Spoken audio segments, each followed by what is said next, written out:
Once your download is finished for Visual Studio, it's time to launch the installer. The download for Visual Studio will download as an ISO file or an ISO. This file is basically a CD or DVD disk image. If you're running Windows 8 or Windows 10, you should be able just to click on that image and have it mount and open up as if it was a CD that you inserted into the computer. From here, you'll see an installer called VS_Enterprise, or if you downloaded a different version, it may be something a little different, but that's the idea. You should see some little executable application right there off the root of the disk. So I'm just going to double click and launch that, and that will launch the Visual Studio installer. Now, the installer takes a little while to kind of get up and running. It does some system checks and different things like that. Once it does come in, it's going to just ask you some basic questions about installation location and then the type of installation. Now, for me, I consider myself to be tech savvy, so I always like to go to the custom options just to see what my choices are. So we'll choose custom and hit next. So from here, it's going to give you a listing of all the different pieces of functionality that can be installed with Visual Studio. Specifically, we want to look at certain pieces of functionality to be included in our installation. I'm going to start by looking at programming languages and expand that. None of these additional languages will be needed for our installation, so we'll go ahead and twirl that closed. Under Windows and Web Development, I want to include the Microsoft SQL Server data tools. I will also want to include the web development tools, specifically if you're taking the web server app development course.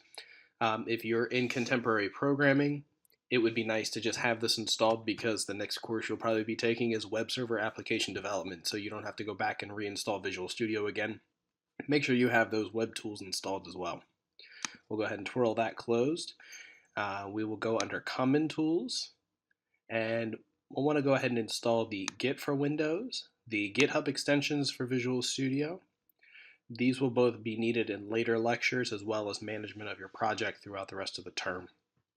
Under cross-platform and mobile development, these are nice little things. They're not needed for this course, but things to kind of make you aware of.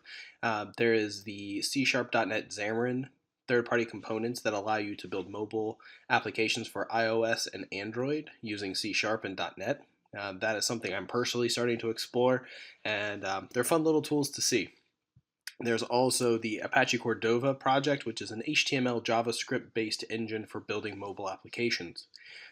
C++ mobile development is an option, and then there are common tools and software development kits for things such as Android development and so forth. So you can actually build Android and Node.js applications within Visual Studio using these development kits. So in total, we're going to install our SQL Server data tools, web developer tools. Those are all located under Windows and Web Development. No cross-platform tools needed for this course. And then under Common Tools, we want Git for Windows as well as the GitHub extensions for Visual Studio. We'll go ahead and click Next. And we'll just get a series of this is what you're installing, confirmations from Microsoft. We'll go ahead and hit Install.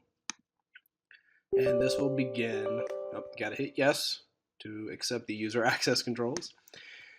Go ahead and hit yes to that, and it will start installing Visual Studio. Now, just like the 5 gig or 6 gig download for Visual Studio, the installation also takes a good bit of time. So if you're starting the installation, I recommend starting it before you go grab lunch, or maybe go out for the evening, and then check on it when you get back later in the day. It's quite a hefty install. There's lots of pieces of functionality that are getting installed during this point. So just let it run, and when it's done, we'll see you on the other side.